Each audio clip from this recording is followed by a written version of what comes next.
It started like any other quiet morning in the neighborhood. Sunlight filtering through the trees, the hum of sprinklers, the distant sound of a lawnmower. But for Marcus, a black homeowner and retired school principal, the peace was shattered by a knock that carried more menace than courtesy. Standing at his door were two men dressed in tactical gear, badges clipped to their belts, claiming to be officers sent by the Homeowners Association. Their tone was clipped, their posture aggressive. They said he was in violation of community codes and had to vacate his home immediately. No paperwork, no due process, just intimidation wrapped in faux authority. Marcus had lived in that house for over a decade. He'd paid every bill, followed every rule, and had even served on the HOA board years ago. But something about this encounter felt off. The men weren't familiar faces. Their uniforms didn't match any local enforcement agency, and their threats, laced with veiled racial undertones, were too brazen to ignore. When Marcus asked for identification and legal documentation, one of them stepped forward, hand hovering near his holster, and said, "Don't make this harder than it needs to be." It wasn't the first time Marcus had felt the sting of discrimination, but this was different. This was a direct assault on his dignity, his rights, and his home. He didn't raise his voice, he didn't flinch. Instead, he calmly told them to leave his property and warned that he was calling the police. The men laughed. "We are the police," one sneered. But Marcus knew better. He dialed 911 and then another number, one that would change the course of that day entirely. That second call went to his nephew, Elijah, a former Navy SEAL and current security consultant. Elijah didn't hesitate. Within the hour, 6 men arrived at Marcus's home, each one a decorated SEAL, each one trained in tactical response, legal protocol, and crisis de-escalation. They didn't come with weapons drawn or threats issued. They came with calm authority, quiet strength, and an unwavering commitment to justice. The fake officers were still lingering near the property, emboldened by their own arrogance. But as the SEALs approached, their demeanor shifted. Elijah stepped forward, introduced himself, and asked the men to present credentials. They refused. One tried to bluff his way through, claiming HOA jurisdiction. Another reached for his radio, but Elijah was already recording. "You're impersonating law enforcement," he said, voice steady. "You're trespassing, and you're targeting a black homeowner under false pretenses. That ends now." The SEALs didn't need to raise their voices. Their presence alone was enough to unravel the facade. Within minutes, the real police arrived, called by both Marcus and a concerned neighbor who had witnessed the confrontation. The fake officers were detained, their gear was confiscated, and the truth began to surface.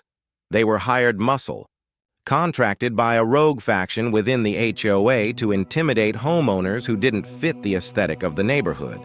Marcus, a proud black man with a legacy of education and community service, had become their latest target. But this story isn't just about the takedown. It's about the quiet resilience that Marcus carried in his bones. It's about the power of community, of family, of standing up when the world tries to push you down. It's about the 6 SEALs who didn't just defend a man, they defended a principle. That dignity isn't negotiable. That justice isn't optional. That black lives aren't expendable. In the days that followed, the neighborhood buzzed with whispers and outrage. Some residents claimed ignorance, others expressed shame. But Marcus didn't seek revenge. He sought accountability. He worked with legal counsel to file formal complaints. He spoke at city council meetings. He shared his story, not to incite fear, but to inspire change. And slowly, the tide began to turn. The HOA was investigated. Policies were rewritten. The men who had impersonated officers faced criminal charges. And Marcus? He stayed. He planted new flowers in his garden. He waved to neighbors. He hosted barbecues. Because his home wasn't just a structure, it was a symbol of perseverance, of pride, of a life lived with honor. There's a moment in every story where the arc bends toward justice. For Marcus, it wasn't when the fake cops were arrested. It was when he stood on his porch, surrounded by men who had faced war zones, and realized that his fight, though quieter, was just as vital. That the battlefield of dignity is fought in everyday moments, in standing firm, in refusing to be erased.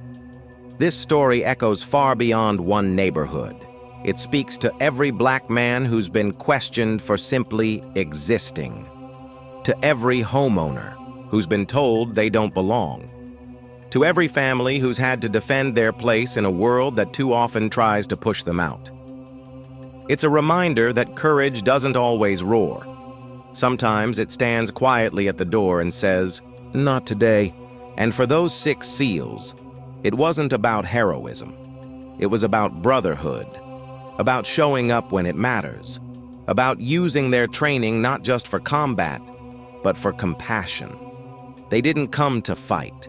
They came to protect, to affirm, to say in no uncertain terms that Marcus mattered, that his rights mattered, that his story mattered.